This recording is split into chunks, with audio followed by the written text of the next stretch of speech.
Good evening, ladies and gentlemen. Welcome to the Design Review Board of the City of Milton.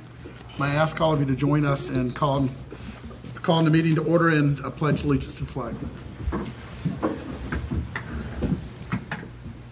Pledge allegiance to the flag of the United States of America, and to the republic for which it stands, one nation, under God, indivisible, with liberty and justice for all.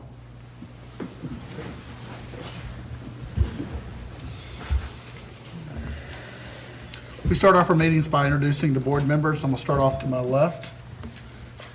Perry Mason, I live off Hopewell Road. Tim Bryan, I have a business in Crabapple. Marty Littleton, I live on Freemanville Road. Ed Parsons, I live on Red Road. Laura Weissong, I live in Crooked Creek. Someone would like to make a motion to approve the agenda. I'll make a motion to approve the agenda for tonight. Second. All in favor? Aye. Good. Okay, next would be the approval of January action minutes. Somebody like to make a motion? I will also make a motion to approve the January action minutes. I'll second. Or go ahead. I'll second the motion. All in favor? Aye. Good to go. All right. First thing we come up with is the demolition reviews. Start off with 12450 Arnold Mill Road. Bob, I guess we'll do 12450 and 12500 and 12560 at the same time.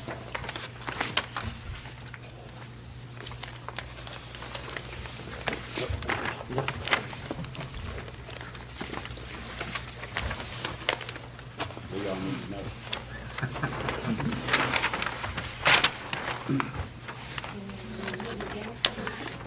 Want to do yellow? All right, first thing is Public comment. into the side. Usually, we can verify you look at the tree there.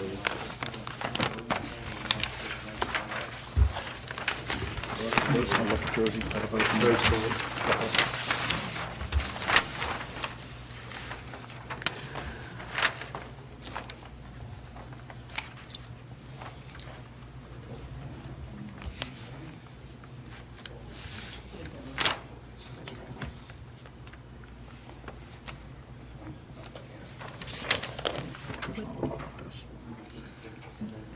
Okay, I'm Bob McCautry, A&M Contracting.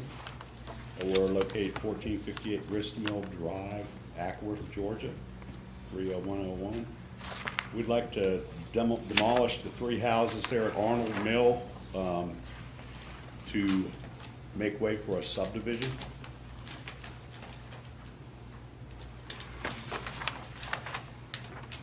Mark, have you already been out to this site? Yes, I have. Okay, do you have comment? Do not, they've already addressed all the recommended specimen trees. They're not gonna do any further disturbance than what they've already addressed. How about Bob? You got any questions? I don't. And the pictures are. Yeah, We saw them. Okay. Yeah, the structures are in pretty bad shape. I believe somebody was going to develop it at one point, because I know a couple of them had dropped off the property tax record as far as the attachment. Right. Anybody on the board have any questions? No. Okay. Can I open it up for public comment? Anyone have any comment on the demolition of these three houses?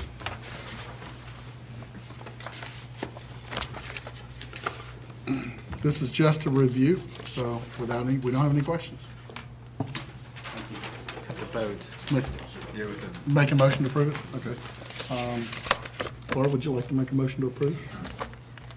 Yes, I'll make a motion to approve the demolition of 12450 Arnold Mill Road, 12500 Arnold Mill Road, and what was the last one? 560. 12560 Arnold Mill Road.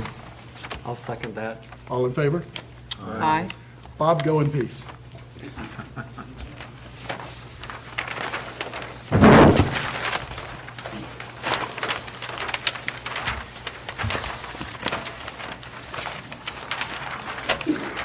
Next we have is 3520 Long Street Road. Is Mike here?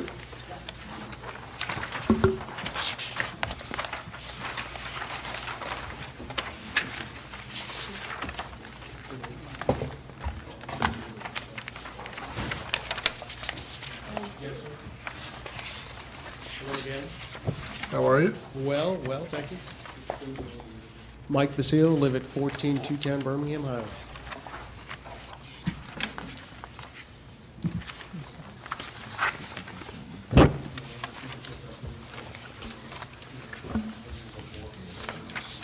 And before that.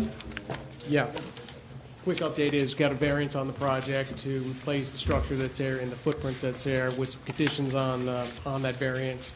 And now we're looking for the demolition permit to take it down to begin the new one. Okay. Mark, do you have any questions? I've already been to the site, looked at with him, we'll capture the replantings on the permit. All right, great, thank you. And just so the board knows that the BZA did incorporate your comments when it came in for the variance.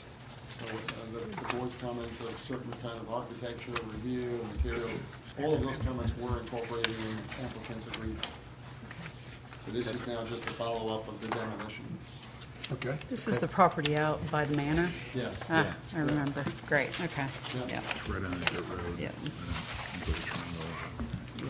Any comment from the board? No. Questions? Okay. Can I open it up to the public comment if anyone has any questions or comments?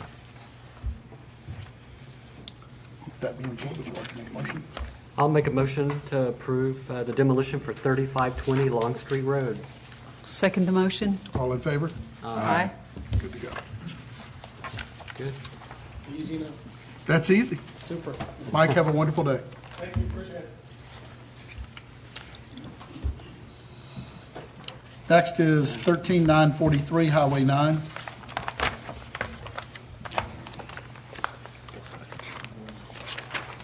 I'm not going to open up mine. No. I'll leave it up on yours.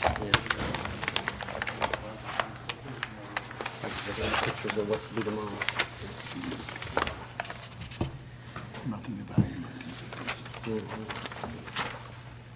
My name's Tyler Marchman, and I'm the representative engineer I guess, standing in place for Jesse. So I can answer any questions, but I think you guys might be familiar with the site. It's on Highway 9 near Bethany Dam. This is the Phoenix Living, senior living site with the board's senior ready. Just a demo follow-up of that application. Okay.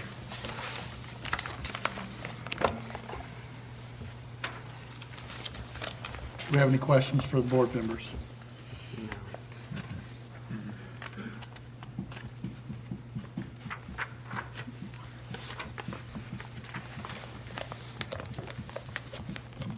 Lori, do you have any? I don't, other than I guess for Mark. On the site, you've already spec'd all the trees and, I'm sorry, I was looking at something which side was this? On yes, Phoenix? yes, yeah, I think that's fine. okay, They do have specimen trees out there, they're staying away from those. okay, They're not gonna be bringing them up. okay, great. Bob, do you have any questions? Or No, comment? but we did work very hard with this applicant to make sure that we maintained those specimen trees. And we also incorporated the architecture into the landscape so that it works with the slope inside. Oh, great, So that I think the applicant made every effort to really incorporate the building into the landscape. Good. very good. I'd like to open up for public comment, if there's any.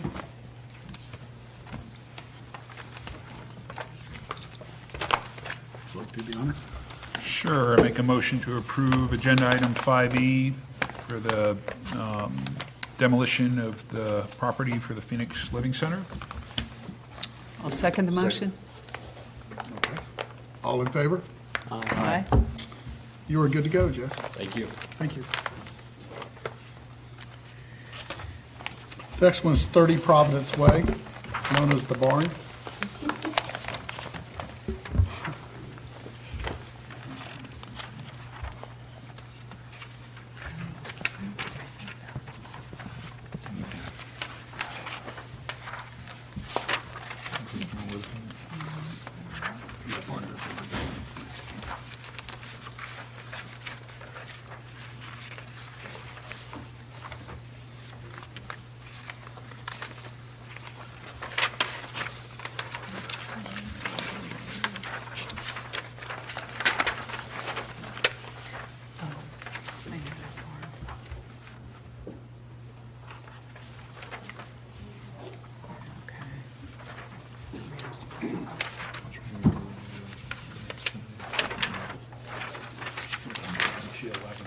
I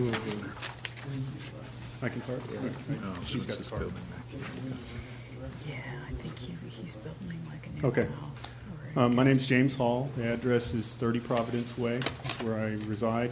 And in December, I was granted a variance on the property to place my new residence or the new house that I want to build behind the current residence, which would then become the guest house. Based on the location where I want to place the house, the barn would be pretty much within 5 or 10 feet of the new structure. And so what I want to do is I want to demolish or dismantle the barn and take it down in preparation for getting ready to, put a new house in and to work for that area. Okay. Mark, are there any tree-related issues? There aren't out here, just say you're dismantling the barn. I'm dismantling it. I don't want to have any machines or anything. I'm going to take it down, screw nail by nail, and so I'm not going to be touching any of the trees. Is that old barn wood on the building or what? It's the structure of it is all wood.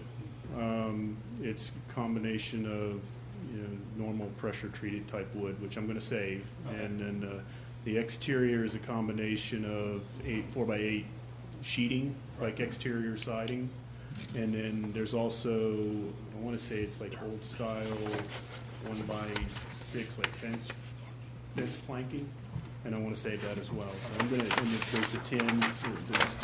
I'm going to take everything down and basically store it because I'm potentially going to build another barn. Or I also have a neighbor that would be interested in the materials if I don't choose to build a barn in a different location. Right. That's what they were looking at, the barns that are being demoed. They want to just trash the wood, we'd be interested in looking into it. So it's fine. No, Don't lose any of it. all the wood's good. Right. Yeah, I would be a waste to just throw it in a landfill. Right. The only thing that would probably get trashed would be if I can't get the hangers off. It's got joist hangers inside. If I can't get those off, I might just cut those in the last 6 inches, but I'm going to keep the bulk of the wood. Okay. Do you have any questions? Okay, any questions from the public? That being said, Terry, would you like to make a motion? Sure. Make a motion that the barn on 30 Providence Way demolition be approved. I'll second it. All in favor? Aye. Mr. Hall, have a wonderful evening. Well, thank you. Moving on to number 6, which is final reviews. We've got Hidden Forest, units 80 through 91.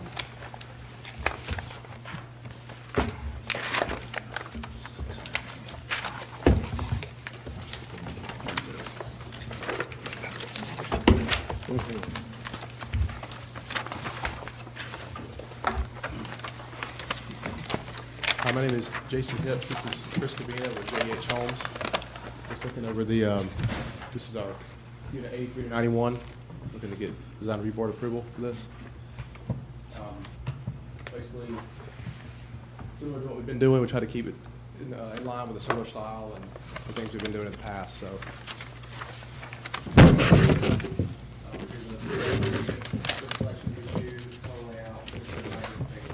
we've been doing it with other buildings as well.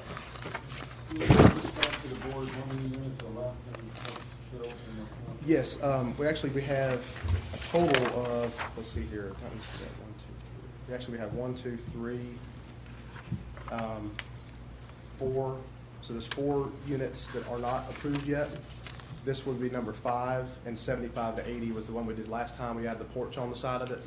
We haven't permitted that yet because we haven't needed to, but we'll submit that soon for permitting. But that's the count of what's left. Bob? Well, we are getting a lot of the same architecture, so they're just repeating it throughout the development. I always like to see some variation to that. But at minimum, I'd want to see that lot 91 have the same detail that lot 75 did as far as the wraparound porch. It's exposed so much on the corner. We thought about doing that, but we don't have room on our setback lines. We'd be encroaching. We did the porch. So we offered a suggestion of something we might be able to do on the sides of the building to make it look a little different, some kind of a brick detail. I think it's similar to what, I think Lennar might have done the same thing. It's kind of the brick, like a herringbone, looks like a covered up window, something like that. Because we thought about the porch again, but we wouldn't have room for it. Would require variance, you know. How far did setback would it go? The last porch we did was 4 feet out, so it'd be 4 feet in. We're right on, we got it laid out here. Yeah, we have a HOP if you want to see it. Bob, how opposed would you be? What do you think, how much opposition would we get if we went back into the setback so we would have the buildings look consistent throughout? And how much time would that add to the applicant? Well, a porch can encroach in the front or the rear by 10 feet, but not the side.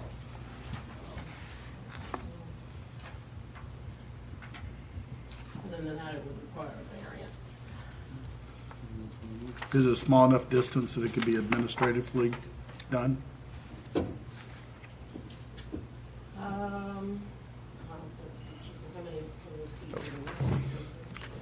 But it's not like the applicant's asking for it. It's, Yeah, to be honest, that's what we were worried about. We didn't want to get held up too long. well, I'm looking at it that direction for you. I mean, I appreciate that.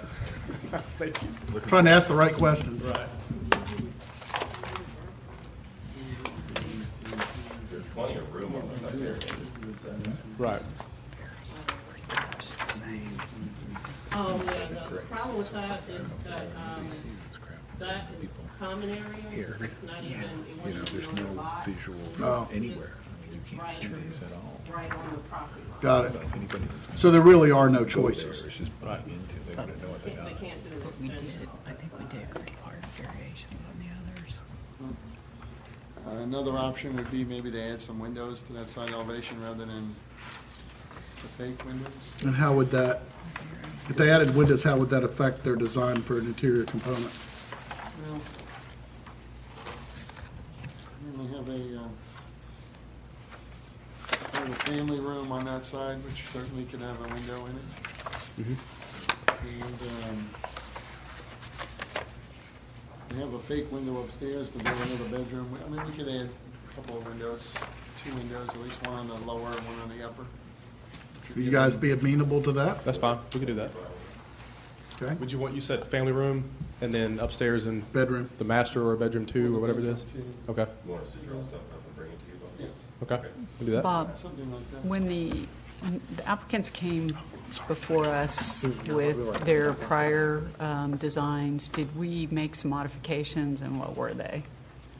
The modifications that we made, they've incorporated, which was the different window grids, Okay, the different garage doors, and the different building materials. Okay. So they did incorporate them. okay, But I do want the board to know that, I mean, it is just a repeat of what's there, which might be nice. I mean, it's a reflection from one side of the street to the other. So I'm not really asking for a whole lot of change, but I do like the side elevations to have a lot more interest. If the applicant's willing to add some more windows, I think it breaks down the scale of the side elevation, makes it more attractive to the common space that it abuts. What about landscaping to that, yeah. to that wall? The wall, Well, that side of the house is not going to have the porch for adding, looking for dimensional Probably detail. could, it would just have to be on the common area at this point. Landscaping in the common area would be okay, right? You could, The landscape in the common area. yeah, they could landscape the common area. Okay. So any other comments from the board? Mark, would you recommend some landscape? with that rear area, you're showing you're clearing all the way back to the property line. Yeah, is that necessary? Can you go ahead a little bit? Actually, with that area, there's an LVP, the little park area has to be created. It's in the back there, they have to level that off and create that area, so that whole area will be landscaped, that whole back. So that's why it's showing clearing that far, the whole thing will be disturbed anyway. It'll be reestablished. Right now, it's basically, there's a lot of dirt on it, and it's just small scrub pine trees. Right. They just kind of grew in from development. Nothing, Okay. not like a specimen or anything. All right. The landscape along the front looks good, good diversity. Plants, that's what we're looking for, in diversity of materials. Okay. We're done with that. Any public comment? Any comment from the board? Nope. So just to be clear, we're adding 2 windows, lot 91 on the left side. And as far as one of the upper bedrooms, it doesn't matter which one we do, and the family room downstairs. And that's it, just the window? Yes. The 2 windows. Just the 2 windows, okay. And to landscape that wall over there so it breaks it up. And you want us to resubmit a plan showing that both of them done before we permit, or when we I would- permit, or? Yeah, I think it'd be subject to the approval of the city architect. Okay.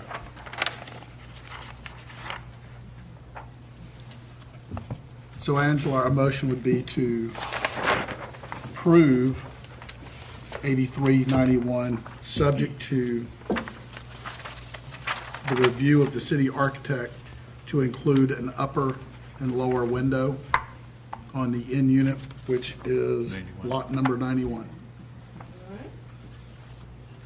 Anybody, Or was it 83? it was 91. No, okay. Anybody like to second that? I'll second that. Okay, all in favor? Aye. Gentlemen, it's been a pleasure. Thank you. Moving on down the line. Okay, next one we have is Deerfield Green Units 630 through 644, as well as Deerfield Green Units 362 through 372.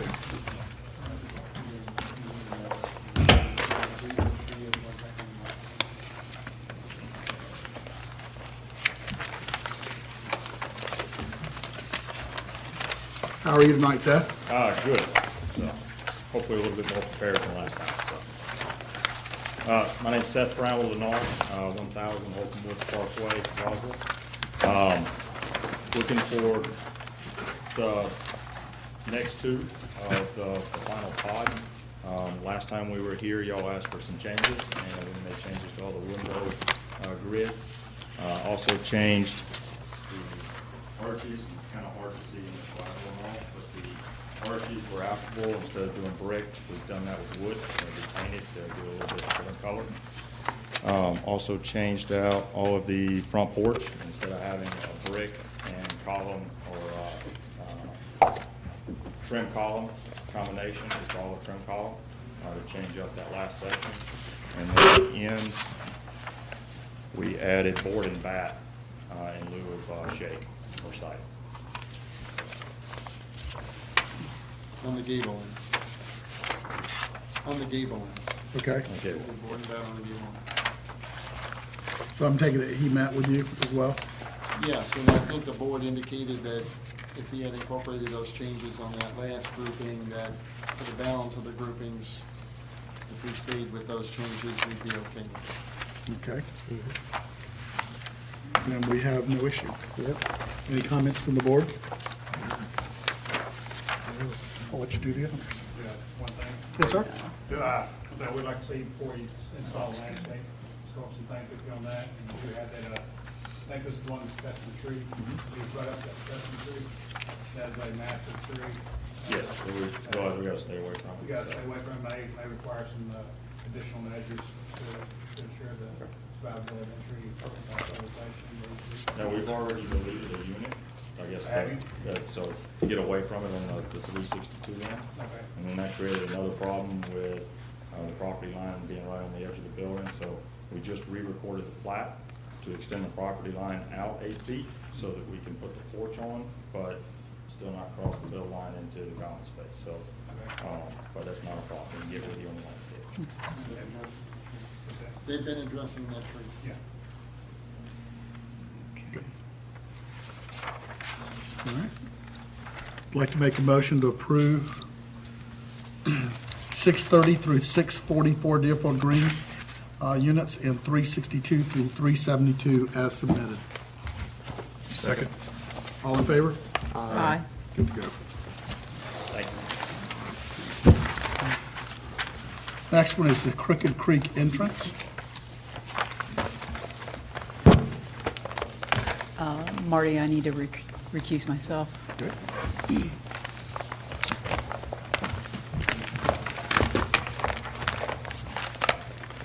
I'm gonna look in here, so I'm gonna do the open law.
No, there's just the grade.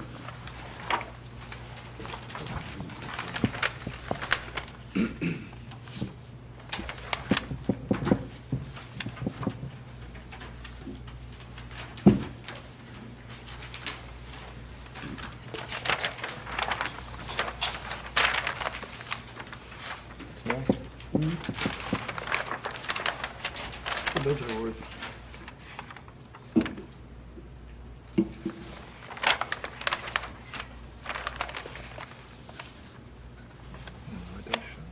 Yep.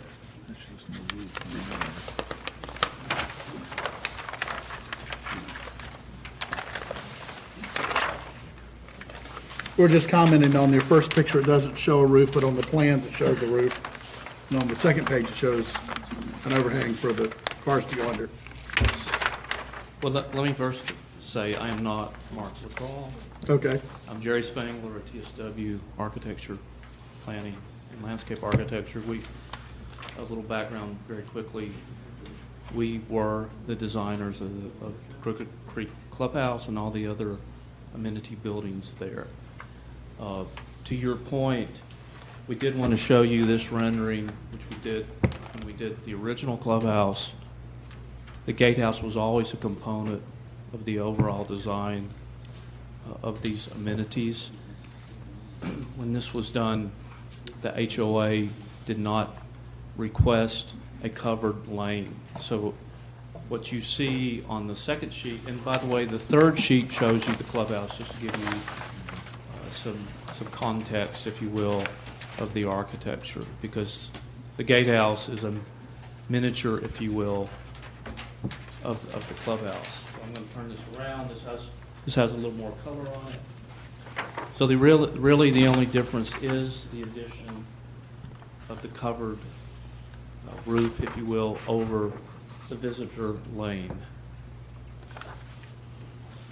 In terms of the materials, it's all there in front of you on the second sheet. Again, we will be exactly matching the rustic materials, if you will, that were found on the clubhouse. The clubhouse is a rustic Tudor style. We're bringing that look to the gatehouse. So the major components are a stone base, then this rusticated brick pattern. If you've been to the clubhouse, it's rather distinctive with the header courses. And then we have some heavy timber elements, again, found on the clubhouse and now brought over to the gatehouse. Same roofing shingles, same color scheme.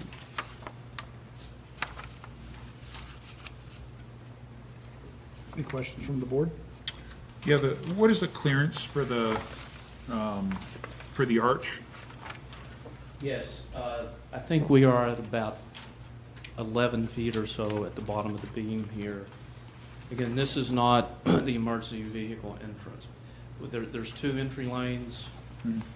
There's the visitor lane, and then there's a lane to the right of this, the residence lane, hence any concern about emergency vehicles and clearance for emergency vehicles is taken care of via that lane.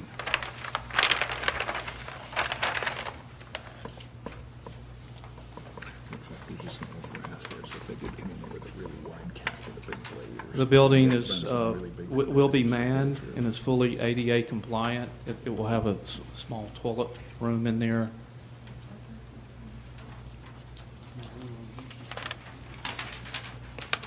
More comments from the board? Bob, do you have any comment? I don't. We've looked at this and have met with the applicants, and they've incorporated all our comments. Mark, do you have any comments? Just curious why you're moving the juniper on the front. This is Peyton Peterson of TSW. He's our landscape architect on the project. He can answer that better than me. We're moving the juniper in front bed area to create a larger planting area strip that was desired by the homeowners association. They wanted to leave turf in front of the low existing wall as you take at the very front of the entrance there. And to get some color and some plantings in there, we had to remove the juniper that's sitting on top of the wall in order to put the new plantings in. Is that what you're doing along Francis also? Correct. Okay. And I noticed we have landscape, shows page L2-1.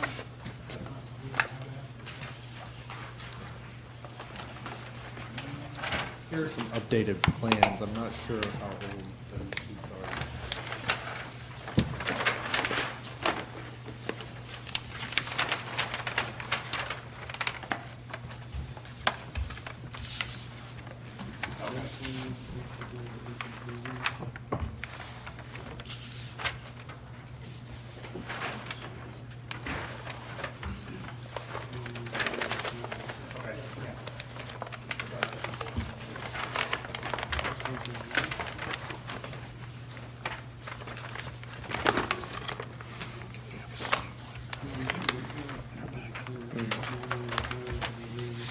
No, anything in that. Number, maybe A plan.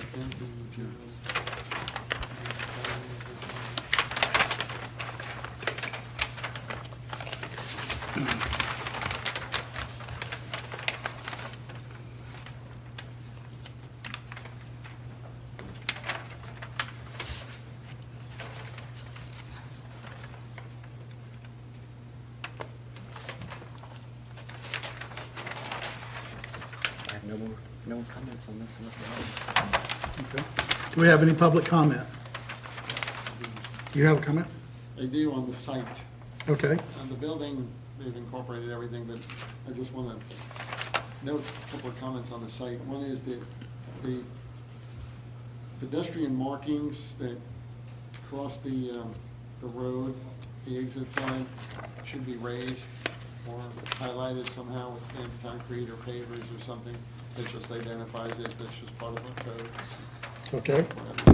And the other one is I'd like the applicant to address the type of fence material that they're putting in, because I know the existing fence isn't weathering very well and wearing very well, so I was just kind of wondering if they're going to match that or if they can increase the quality of that fence just for longevity purposes. Do we know what the current fence is made out of?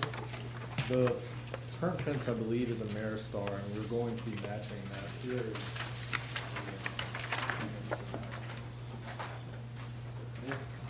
It is a light commercial grade quality fence. It's a powdered steel. Yes. Are there going to be any addressing the weathering of the existing fence? We are not at a later date.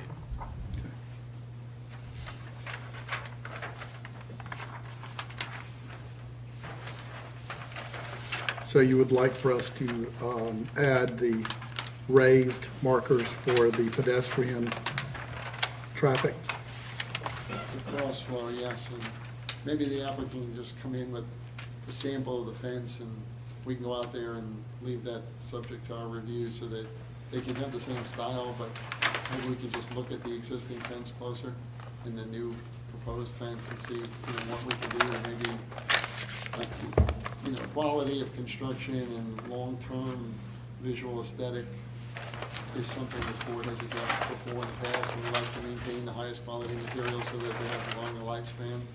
Okay. And it looks good 10 years down the road, so that, I'd just like to be able to work with that applicant to try to get the best quality fencing material we can, so we get a better longevity out of it.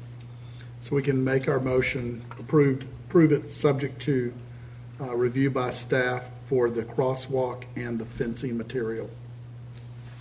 I think he's got something else to say. Yes, sir. Is the fencing material you're referring to, the fencing material in the back or the front? In terms of the fencing material, not leather? Well, I believe it was in the front. When I saw it when I was out there. I don't want to change the style of it because it matches. I just want Right. to work with them as far as the selection of the material that I think would at least have some attention to making sure that we're getting the quality material in there so it looks good down the road. Well, what's the age of the current fence? Probably 16 years old. I mean, it's been there a while, right? Yeah. 16 years, that, Would you say that's what it was? You worked on the original? yes. That was before my time, yes, 16 Okay. years. Okay, so that I've got it. Mark, you don't have any issues? No. Okay. So we can make our motion subject to having the city staff review the fencing component and approving the fencing component, as well as approving the crosswalk style for pedestrian. Has I got it? Yes. Okay. second. Second? All in favor? Aye. All right. Thank you, gentlemen.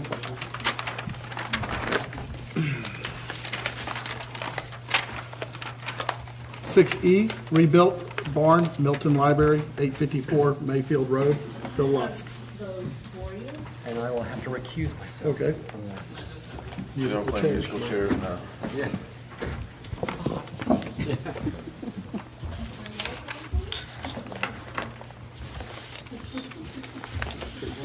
Commissioner gets his yellow card in.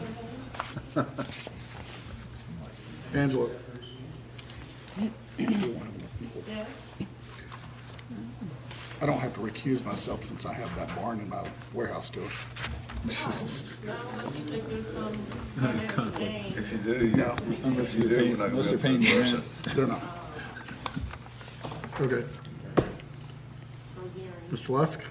Mr. Chairman, members of the distinguished board, my name is W.C. Lusk. I reside at 1355 Summit Road in Fields Crossroads. It's in the city of Milton, Georgia. I come before you tonight as a member of the board of directors of the Friends of the Milton Library. A little background with this application. A little over 2 years ago, the city of Milton, in their efforts to preserve structures within the city, approached the Atlanta-Fulton County Library System to preserve two of the barn structures on the Dinsmore Farm site at the corner of Charlotte and Mayfield, the site of the new Milton Library. The city relinquished their right to accept ownership and eventually passed on that offer to the Friends of the Milton Library. Friends of the Milton Library is a not-for-profit 501c3 organization that is established to support the efforts, both educational and historical efforts for the library. The Friends accepted ownership of the one barn, and that's the one that's included in your package tonight. It was actually the garage structure that was situated under the red oak tree that still remains on site. It's the intent and the purpose of the Friends to use this structure, reconstructed structure, for the purpose of storing and sorting used books which will be sold on the open market for the continuing programs that we have for the library. And a year ago, it was through the efforts of volunteers and other benevolent individuals in the city, while we dismantled and currently store that structure off-site to be reconstructed on-site, hopefully in the near future.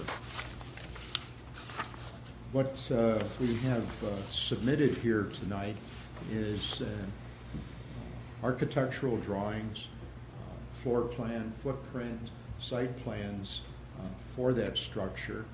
It will resemble, but will not be historically accurate to what was originally on site. We propose to reconstruct it according to current building codes and include the structure to be situated on a concrete slab. It was originally built right on the original surface. There was no floor structure, with the exception of the central structure of the barn. Like I've said, we're going to reuse the reclaimed barn siding, reframe, frame the structure with new material. As you can see on the building wall sections, we'll use the existing barn siding and standing seam metal roof that is similar to what was on the original structure. It's you have the site plan there. The county has allocated a site which complements the building, the main library, and conforms to all of the parking requirements that the library has.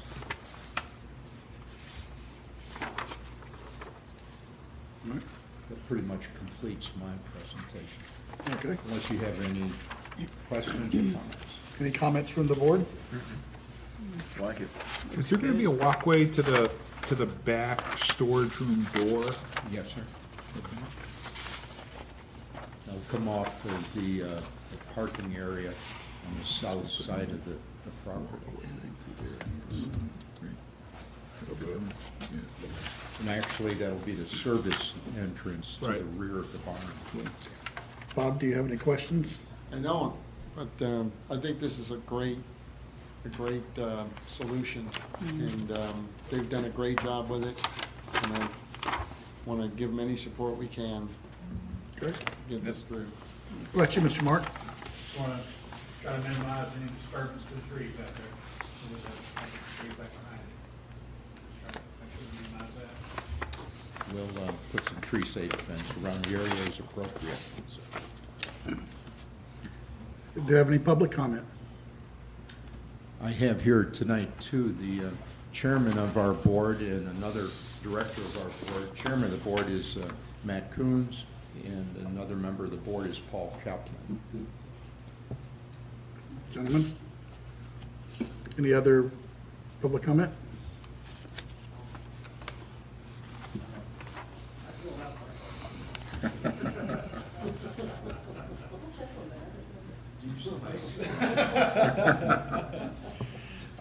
Yeah, Matt Coons, 730 Sable Point Road in Milton, Georgia. And as the president of the Friends of the Milton Library, this has been a great project, seeing a bunch of people in our community come together for something that we didn't have.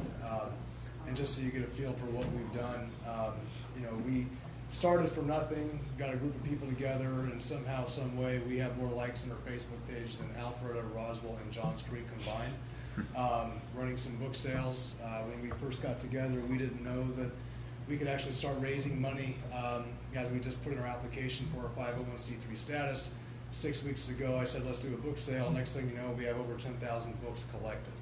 I don't know if you've ever seen 10,000 books, but that is a logistical situation that every now and then when you've come here, I'm sure you've seen piles of books out here. That is not even 1/50th of what we've collected. So part of the opportunity that we had, obviously as the Fulton County Library budget is going to have a ceiling over the top of it, additional funding for additional programs is going to come from the Friends of the Milton Library. And one of the ways that we can do a continuous cash flow opportunity into that program is with the sale of books.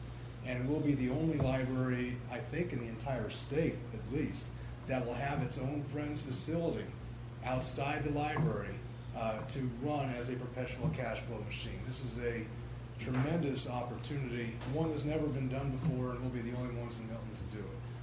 That being said, we had to have a great architect design it. I think he's present in the room, and you know, and Bill as well is on our board, who has done a fantastic job of helping to coordinate the whole project. But that is what it's used for. And if you have any specific questions, of course, either one of them can answer that. But I just wanted to get you a feel for what we were doing. So thank you. Thank you. Thanks, Matt.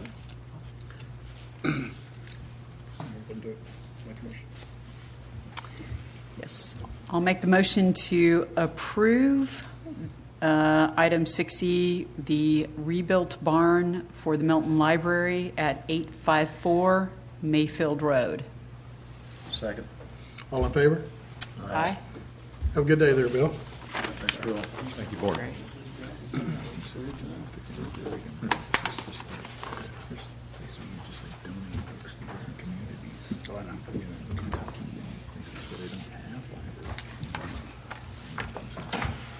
Okay, next begins our courtesy reviews. The first one is V15-001, which is 2600 Grassview Drive, Bent Grass Farms 2. Not quite as nice as the other bulletin board. I remember you from last time. Yeah, it's been updated a little bit.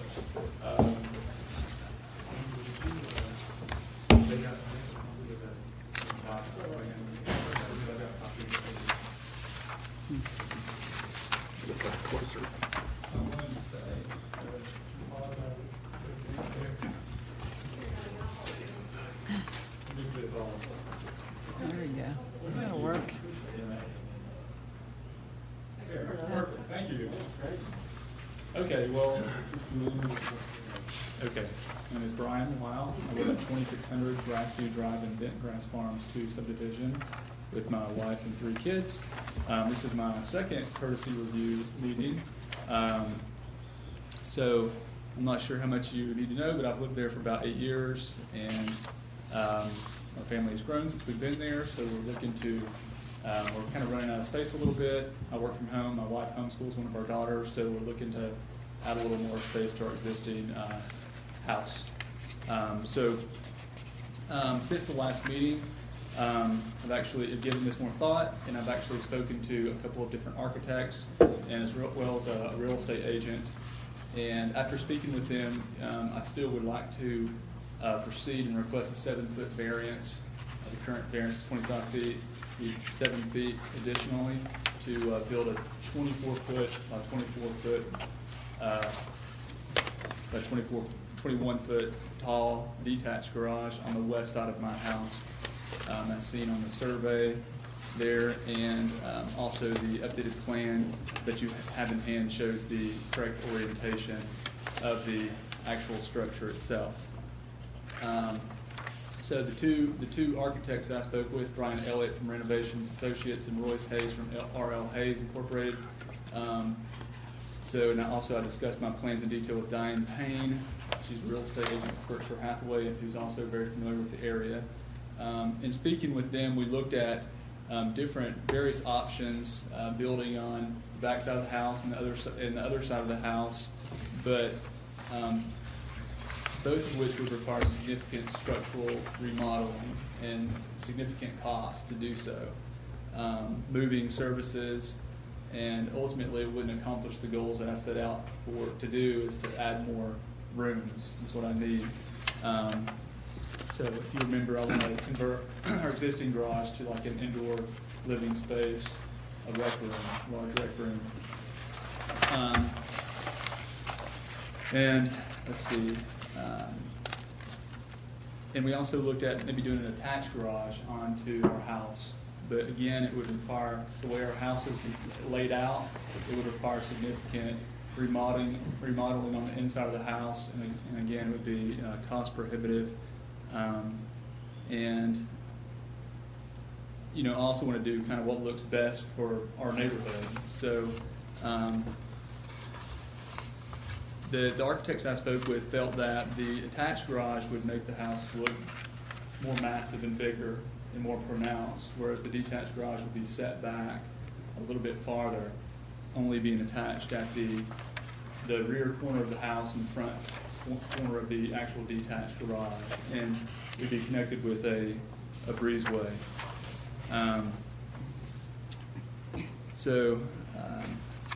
I think it, you know, and after talking with them, they feel sure that it would look better than an attached garage. And with the detached garage, you know, I do make every effort to make it with the same architecture as my house, same paint color, same shingles, stucco on the front and sides, siding on the back. And as far as privacy is concerned, building, you know, on that side of the house, we have a row of Leland cypresses between my property and my adjoining neighbor's property. And these cypresses are actually taller than our houses and wider. They're probably 10 or 15 feet wide, so pretty dense barrier there. You can't even see the neighbor's house from my yard, in fact. So, you know, and our neighborhood is very eclectic. There are varying architectures. There are some houses with barns. There are some with carriage houses. And there are varying space. There's varying space between all the homes on the street. So some have, you know, hundreds of feet. Some have less. And one thing we've noticed driving around Milton is that detached garages are kind of a prevalent thing. You know, a lot of homes have those incorporated into their plans. A nice home. So, you know, we just think that it would be a nicer, it'd be the nicest way to do it, to go about it. Brian, did you come to terms with the neighbor to your left? Well, you know, honestly, I don't think no matter what we do, they're not going to be happy. So even if we did an attached garage, I don't think they're going to be happy. There's nothing I can really do to really appease them. But I did really try hard to think, to explore other options. But I think just from what we want to do, this is really the best option. I've discussed it with him, and I'm sure he'll be at the final review meeting, whatever. But The question I've got, I need to ask Angela a question. What mechanism do we use to say that we're okay with the 7 feet? Well, you could say. I mean, the you're rule is okay the rule, with so. You could say that you would be okay with this setback variance. However, you know, I'd like to suggest several architectural comments to the building. Okay. So if you'd like to hear those before you. I do. I mean, I'm just starting off the question, which, as you know, because you've heard me before, the only issue I've got with say that I would be okay with a variance for a setback like this is if the party that it's affecting next door to it were to agree to it. Because when they bought their property, they brought it with the setbacks that were there. So how do we? Well, then the board could say that they're not in favor of the variance. And we'll send that to the BZA to say that the design review board feels that they're not in favor of this variance. I mean, I personally think that a detached garage is a nice look. Mm-hmm. But the fundamental part of it still comes down to, it's like the guy that buys a house, they put a prison next door. You know, it's not what he signed up for. That's not what, you know what I'm trying to, I'm not trying to be that That's okay. divisive. I'm trying to look at it from both parties' perspective in that I understand you want it and you need it, and I don't disagree with the way that you're going about it. However, it is still a setback. If the neighbor on that side disagrees with it, how do I vote to be able to infringe upon what they already had agreed to when they bought the property? I guess that's kind of where I'm going. I mean, If we give up some architectural things that make this more appeasing, I mean, I really just only want to request the minimum amount of space I need to build this. I believe you. Listen, I feel for you, so And, it's not that I don't feel for you. I'm just trying to justify I it. think they would like, I mean, I think Will, my next door neighbor, agrees that it would look better as a detached garage. I don't think he realizes how much it would change the look of the entire house if you do an attached garage. I mean, it would really, and that's what the architecture has told me, is like, if you do an attached garage, it makes it look that much bigger, because you gotta bring it forward and attach it, and you gotta put like, it would just make one big, huge massive structure with no. I think the last time we looked at this, we actually saw a Google view of it. Yeah, I mean. And the roof system made it more cumbersome for them to. Well, there's a chimney there too, so when you add on, you have to build around the chimney, and there's actually, on the upstairs, there's a attic space that's probably 6 feet wide that runs the entire length of the house on the second floor. So you have to find a way to kind of get through that attic space, which is basically unfinished. And, Right. you know, there's really structural limitations to what you can do when building a attached garage here. I agree. So, Mr. Chair. I mean, Yeah, let's hear your comments, Bob. Well, I mean, it is sort of self-imposed. I mean, he could move the garage back and set it back the correct side yard setback, and the garage would just be a little further back in his rear yard. So, I mean, he could meet the zoning setback requirements. If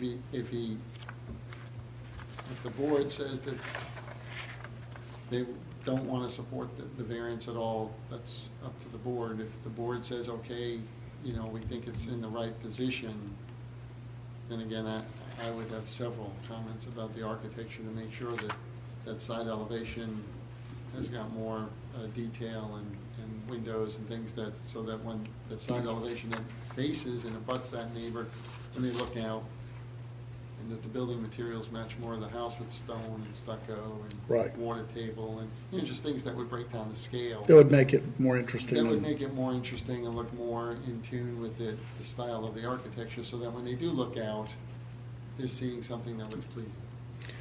Any other comments from the board? And if, you know, if some of you are okay with it, and some of you are not, you know, let me know, if I will incorporate that as well. I will say that the BZA has incorporated many of the comments of this board, so I take these comments, and you should take them very serious, because they do. And in the past, the BZA has always said that the garage at minimum would have to at least meet the architectural character and, you know, with building materials and style Sure. and roof Right. pitches of the existing dwelling. That goes without saying. Sure. I mean, Goes that's without what we're saying. going to request. Okay. But I wanted to see how the board felt. And I'm going to tell you, Brian, I feel for you because, I mean, I do. I mean, I understand. But on the same token, we got to, in some way, represent everybody in the process. So what I'm looking for is a way, I mean, what does the board, how does the board feel? Well, I had a question. So you said your trees are taller than the house. So what is your neighbor's, what is his big issue, since he can't see it? well, it's less of a privacy thing. I think he's just concerned about the space between our homes. You know, even with the detached garage, there would still be, you know, 50, I think their house is 30 feet from the property line. They're pretty close, you know, they're within 5 feet of the, you know, the setback, currently. So even with my garage being 50 feet, like I said, I mean, you can't see even through that barrier of trees. It's not even, you know. This is my neighbor who lives across the street, directly across the street Okay. from me, whose picture is on actually the board here, and whose architecture I was sort of trying to match with my detached garage. So, she insisted on coming along to go, Just if so that's that- okay with you guys. It is, sure. Yeah. You filled out a card, Yes, right? I filled the card out. My name is Claire Mucklin. I've lived at 2625 Grassview Drive for 20 years. Original owner. They're a lovely family, been in our neighborhood about 11 years. And our new neighbors who are opposing this bill, I truly, from the bottom of my heart, believe they're just in to fix the house, flip it, and leave. They're not in for the long haul. They have no children. And Brian and his family are very well established at their church in our neighborhood. And they're just a lovely family. And I know everything he is going to do is going to be beautiful. And I will be the one looking at the garage. It's directly across the street from me. And Brian came and spoke to us before he ever came to you about doing this, just as he did to Will. And when he asked Will originally, Will said he had no trouble with it. And we have absolutely no problem with it. And then at the last meeting, I don't have to recap it for you. Brian, between the new structure and the Lelands, do you have, how many feet is that? 18 feet? Or you got, the trees take up 4, Yeah. probably, so you got 4 feet into your side of the property. So you're looking at 14 feet, right? They're essentially, the trees are essentially, the trunk of the tree is essentially right on the property line. Right, they're so probably 4 or 5 feet. 4 or 5 feet. So we're only talking about 12 or 13 feet that is in the open space. Sure, yeah, that sounds about right. Okay. Mark, what do you think about that if in fact we supported a variance, if the tree planting or the planting through that area made it more of a dense type forest between the two, between this structure and that side setback? Because obviously, I remember the folks that came in, their opposition was they didn't want to look out and be able to see through the Lelands to see this structure that was built, was one of them, if I remember correct. Yeah, they can plant additional material that would get equivalent height. Okay. That would provide a thick screen. However, chances are those Leylands, the age of them, they're probably planted about 5 or 6 feet apart, and eventually may need to come out because then they'll be dying interior. We see several subdivisions, Crooked Creek, one I'm called out there quite often to removing Leylands. So that's something they would have to consider. That check the condition of those trees, if they need to add more. If those trees, you know, and there may be a while before they have to take them out, but that will be an issue, thin them out or something. So if we were to recommend, that subject to city review and architectural review of the structure itself and some sort of landscape plan that would minimize the impact of this structure to the house to the left, would the board be okay with that? I think if you make it a condition upon maintaining a visual barrier between your garage and their property, I'd likely support that. I mean, I would want to maintain that barrier myself. I mean, I don't, you know. I would agree. And those are still very dense trees, you cannot see through them. I understand that, you know, anything can happen, one could come down, but, you know, I would do everything in my power to maintain that barrier, because I want as much privacy as they do. you Okay. know. So we can make this be where we would give our approval, subject to the comments of the city staff architectural review of the structure and a landscape plan that relates to the 13 feet in the open area between the new structure and the current Lelands, to be approved by the city staff. You okay with that there, Angela? Is there any public comment? With that being said, Brian, go in peace. Okay.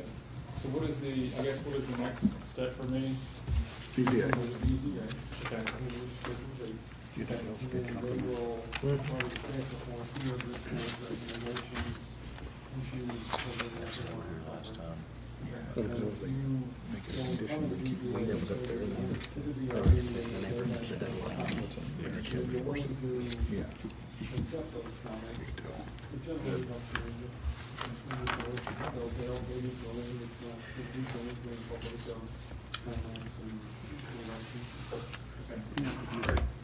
All right, thank you. Thank you. Brian, have a good day, sir. Good luck. Thanks a lot. Luck. Right. I want to leave that. Our next is V 15-04, which is 5124 Circle, Lot 21, Mr. Ingram. Got a whole series. You got a lot of them. You want me to read them all? Okay. So we also have Lot 23, Lot 24, Lot 25, Lot 39, and that's it.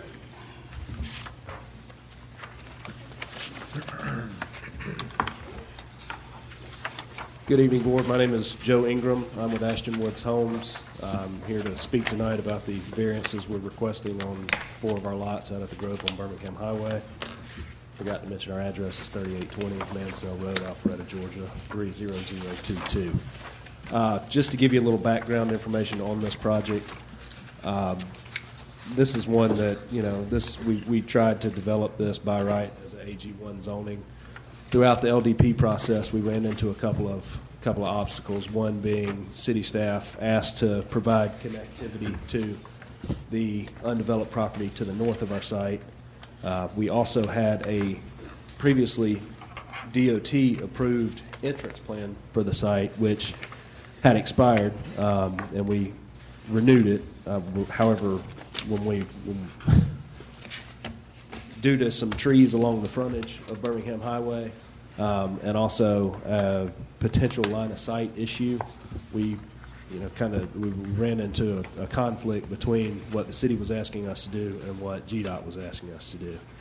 Worked with Mark and Sarah and Carter to realign the entrance to the neighborhood, and in realigning that entrance, we caused ourselves to get pinched on our lot 39. The connectivity to the north, we had to realign our street on the northern side of the property and bring it down in order to keep the 1 acre minimums required by AG1 zoning, to be able to develop the property for the 39 home sites we originally anticipated. Not only is it that, we've also, with any home builder, our product continues to evolve. We've been very successful out at Heritage at Crabapple, which is in the Crabapple Overlay District. With the plans that we introduced out there, we'd like to include those same plans for this neighborhood. However, due to the size of some of those, the detached garages, these lots wouldn't be able to accommodate those plans. So from a massing standpoint, from kind of what we've heard from the market in Milton, we'd like to be able to offer that product on these lots as well as the rest of the neighborhood. Mr. Bob. Well, the community is only allowed so many variances per code. They're using those up very quickly. So staff's suggestion to the developer at this point was to go for a rezoning to a CUP, and they can come back and say, look, this was our yield plan, and we'd like to, request some reductions in our yards so that we can accommodate a certain product, and have it go in front of council and have them review that as a CUP zoning. That would be my recommendation. Didn't we have a moratorium on the CUP zoning? Hmm? It's been lifted. It's been lifted. It's been lifted. So,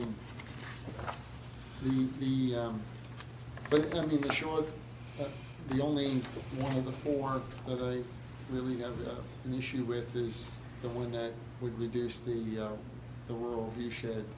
The rural view shed has been discussed greatly and vetted greatly through the city council, and I really feel that we should never reduce or suggest a support to reduce the rural view shed, because it's so vitally important to the way that view shed will be viewed in the future. And if we keep whittling away at it, it's not going to be a view shed. So, the whole idea of implementing that ordinance was to maintain that view shed. So I feel very strong that that's something that we should hold dear to our hearts and never suggest any reduction in that view shed at all. It's really a 40 and a 20. It's 40 undisturbed, and then 20 you can disturb, but no structures. And I'd like to maintain that on that particular lot. About lot I one? would support all the other variances on the other lots, and I would suggest that they go for a CUP, and I think as a staff member, I would support that. Mark, do you have any comment in terms of the, Same as what Bob said, I drove out there, the other three lots have no issues with, it's not impacting anything, the frontage there, that's the one that I would have an issue with. Yeah, I mean, I'm not familiar with the product that they're talking about, so I'd be interested to see what that looks like. But I think okay, there we go.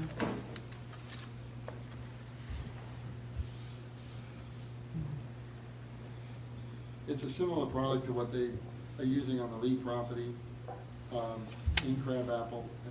They call it Heritage. It's been a very successful product. We've reviewed it quite intensively in the form-based code overlay and kept a lot of the character. I think it's been very successful as far as sales and people's responses. They've been telling the city that they're very happy with the architecture out there, and it looks nice. It does have detached garages, which actually I think is a very nice thing. I think they've been very successful with that, keeping that character and rustic feel.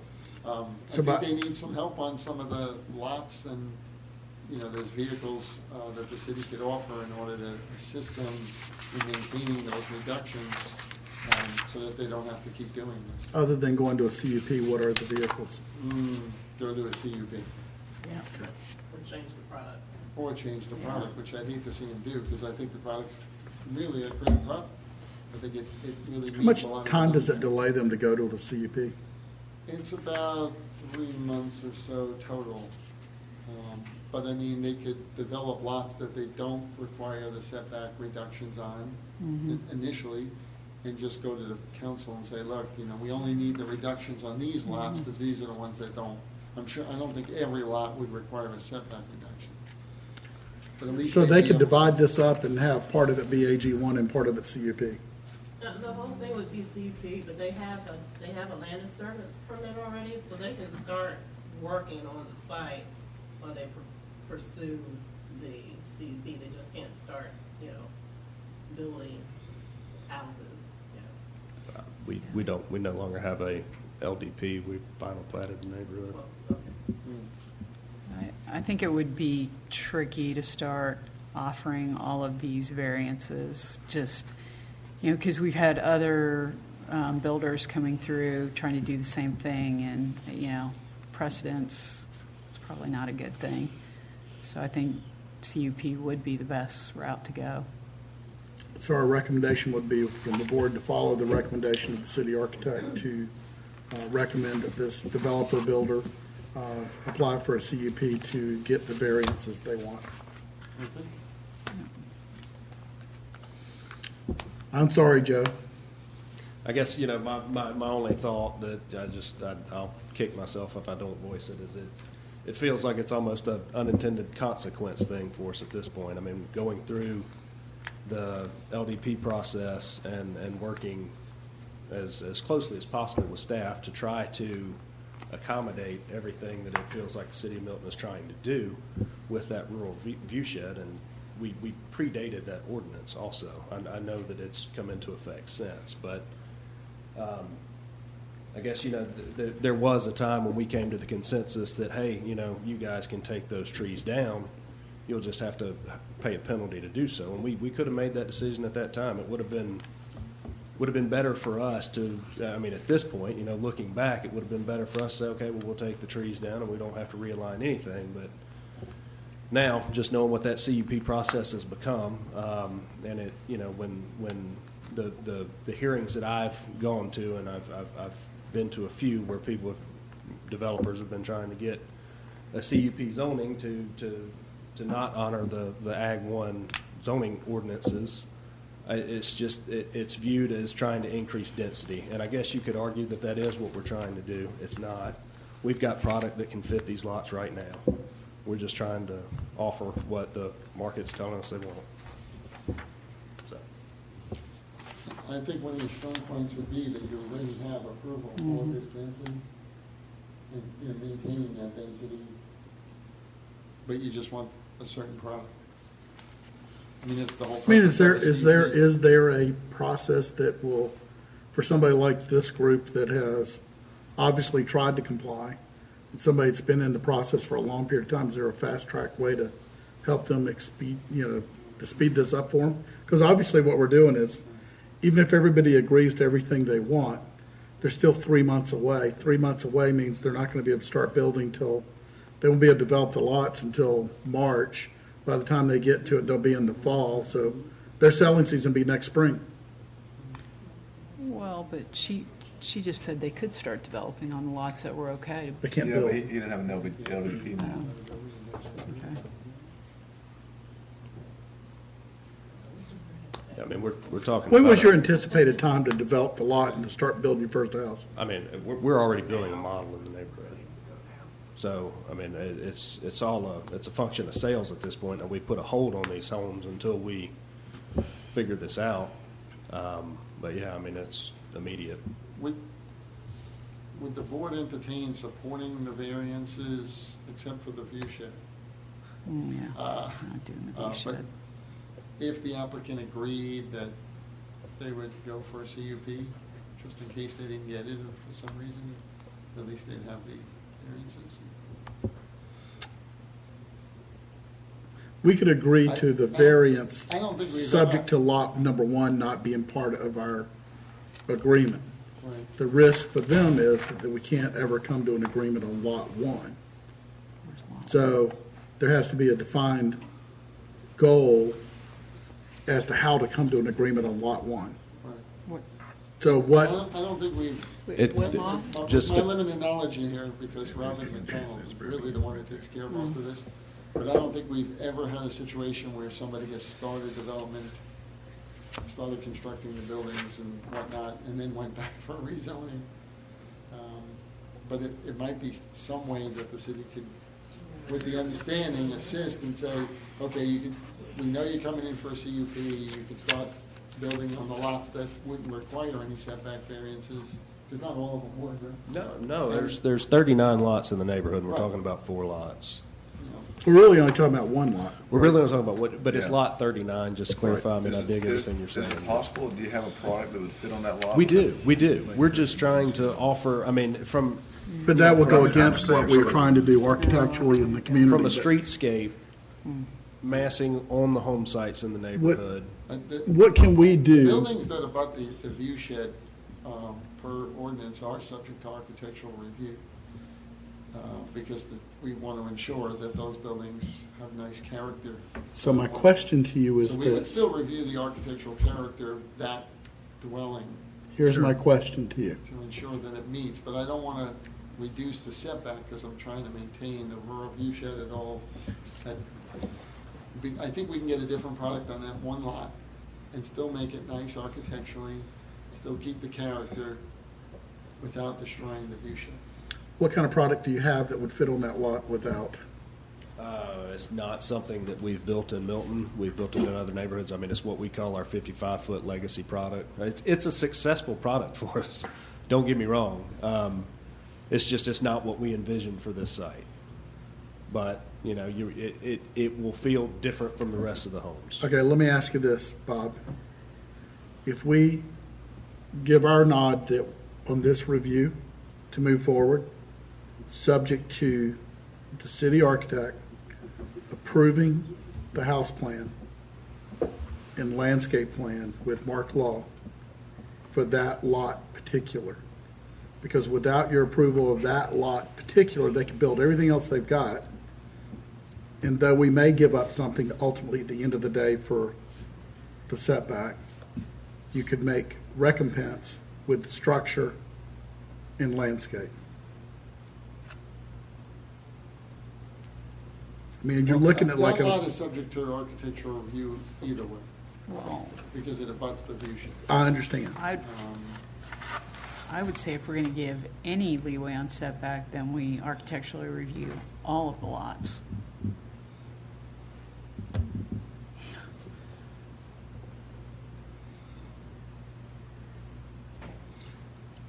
Obviously, they've been in this process for a long time. They've already got a commitment level. I understand their need to be in the selling cycle and to be able to develop. On lot one, how much are we giving up in terms of setback? It's actually lot 39. Is it? Yeah, it's 39. It's the one that I believe is in question. Oh, okay. There it is, Birmingham, right there. Lot number one's here and there. Here's So 39. we would be talking about a 10-foot variance to the Birmingham Highway side of the lot. Well, right now it's a 40, just their 20, no build. You can clear but not build. So can you at least maintain the 40 understood? I'm a little confused because our plat shows a 40-foot setback on lot 39. It's been my understanding that we predated that rural view shed ordinance, so there is no, Isn't it when you get permit? It kicks in per lot. It kicks in per lot when you go to get your building permit. So it is active. I mean, if you haven't pulled a building permit on that lot, it applies. So he's actually 20 feet shorter than we thought.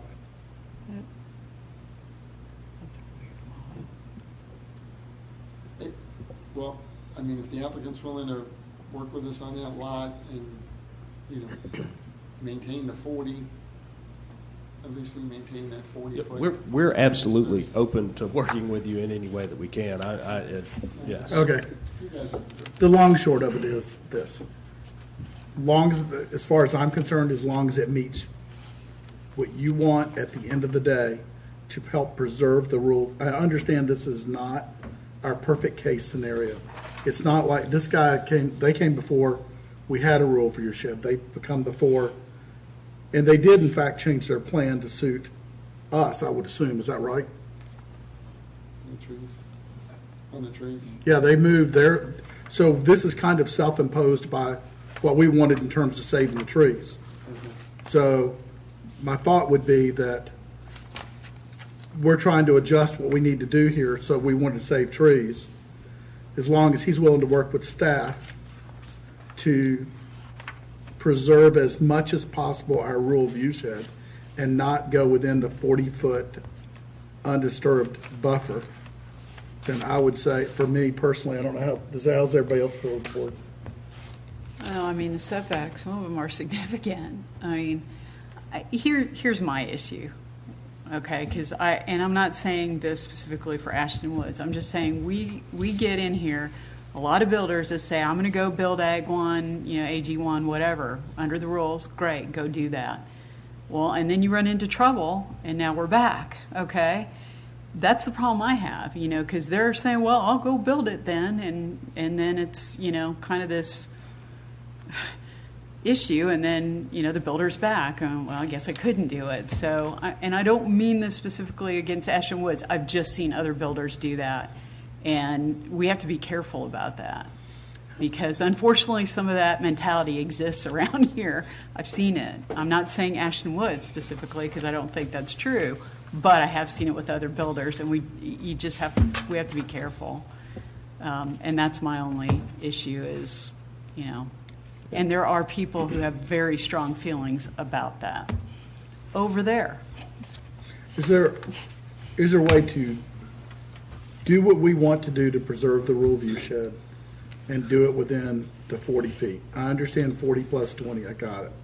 But that's obviously his project predated that, even though you're now saying it's based on the permit for the building, pulling it, right? So when they laid this out to begin with, it was at 40 feet. We passed an ordinance that changed it from 40 feet plus 20. So he's not even accommodated for the 20 feet in his plan that he currently has, right?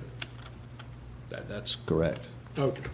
This board has taken individual lots that are on the view shed and has reduced the front yard setbacks. However, you've always been very specific that the building has to face the roadway and it has to have that farmhouse character and the front porch. And so that when you see it, because it is now closer to the view to the roadway than it normally would be. So if we could work with the applicant to get the side of that house to look just like the front with a wraparound porch, or, and have the character break down, and so that when you see it from the road, it has a lot more of that farmhouse feel, which might not be specifically exactly what they're doing in the rest of the community, but that particular lot might have more of that feel. I think we can accommodate. We've modified for other communities that had setback issues. We modified the design plans and they looked fine. And they So look good. I don't see that as being an issue. I'd rather, if we're going to do that, then I'd go that route. But I would also say I would do it on all of these lots to have architectural control over what they're going to do with any of these setbacks. But you get, okay, you don't get that with Ag 1, but you get it with CUP. Yes. Okay. Would you guys be willing to work with the architect to get approval on the individual lots for the full community? If that's what it takes. You talking about the 4 lots, or you talking about the? Talking about all the 4 lots. lots. Actually, I've worked very closely with this company in Crabapple, and I think it's been very successful, and they've been very good, so. So the reality of it is, No problem with that. I don't either. I mean, the reality of it is all we're going to do is circumvent the time it takes for them to get a CUP. Right. Because it means that we will be able to have staff approval based on each individual lot without set. Okay. And they know the routine, because they're doing it on all their lots there, and Okay. we've been very successful, and we always keep up with your schedule. can I ask one question? So would you say that the houses that we're currently building at Heritage at Crabapple, we could build on those interior lots? Most of your architecture's going to be there. Put that one lot on the end, and That's a then nice the back porch. I like their Breakdown. product. We got to figure out a way to fit this in. What about combining 30 and 39? More than We're 30. always working on it. So you have more. So that would work. Or more. You mean the I still have an issue. Well, the applicant has to prove a hardship to the Board of Zoning Appeals. I mean, that's the bottom line. So- Here's the hardship. We asked for the road to be moved to save the trees. Well, that's for that lot. I'm now speaking about the other 3, I guess. So That's just, what it comes down to me. and to address that, when we first submitted, Thought we were in the clear.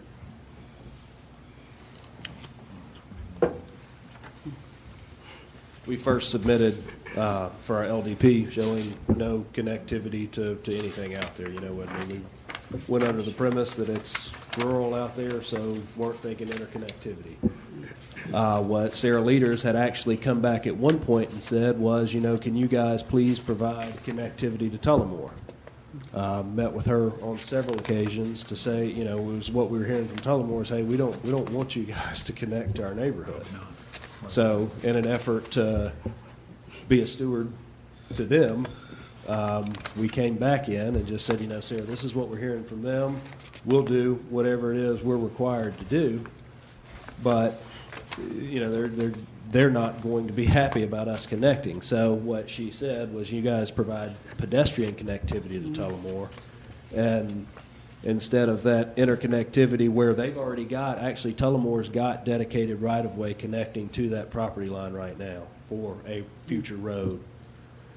So she said, instead of providing that connectivity, how about you provide connectivity to the north? And we're talking about that square footage right there versus all this square footage right there. So when we had to accommodate for that square footage, it greatly reduced lot sizes, which caused us to have to shift all those roads in that area, which really constrained us on those other 3 lots.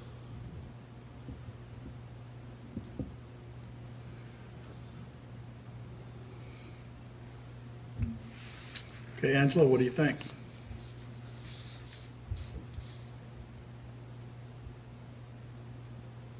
Let's see what I can work with. I just, I have to sit down and gather my thoughts and put it all together.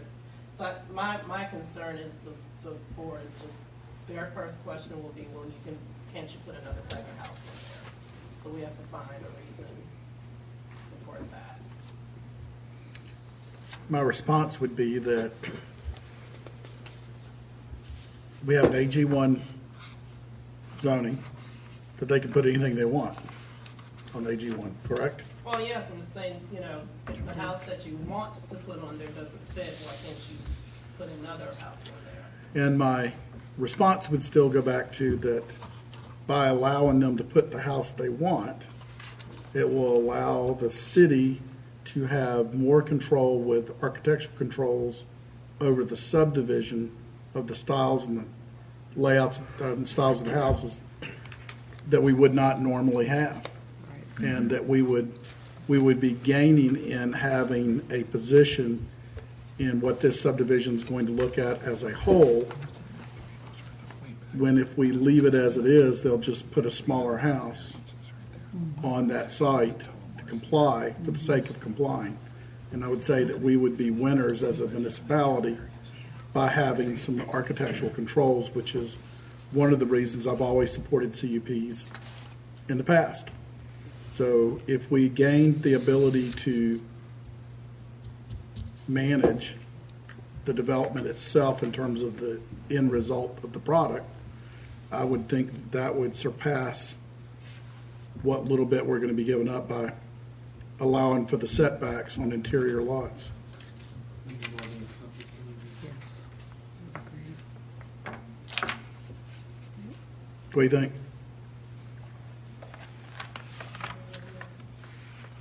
See what I can come up with? Okay. You know, it's not that we're trying to approve something just for the sake of Yeah, approving it. well, plus it's courtesy review, so we're. Right. We just want to have a great-looking product at the end of the day and something we're proud of. And quite frankly, whether or not it's 10 feet or 15 feet, the general public probably would never know once they look at the site being built.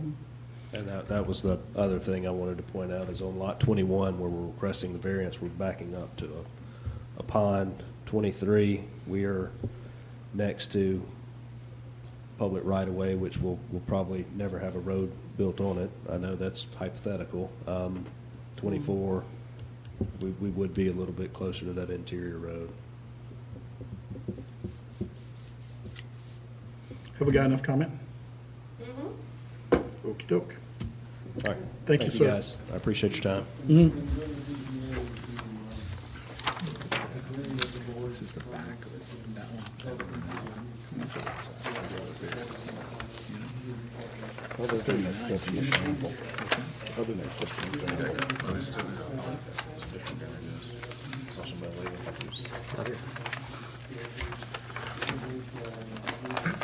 like your justification, I'm just saying, hey, we got architectural review and something we wouldn't have. Well, hopefully that was a valid point. So, because for the apply for CUP, they're going to get it. And so we're doing the same thing, which is kind of choice. Okay, next is V15-008, 5304 Windward Parkway Stonewalk Shopping Center. Hello, Joseph. Good evening. Good evening, folks. My name is Joseph Alceida. I live on 1576 Ashford Drive in Marietta. And thank you so much for taking the time and reviewing my request. Angela, this is my card.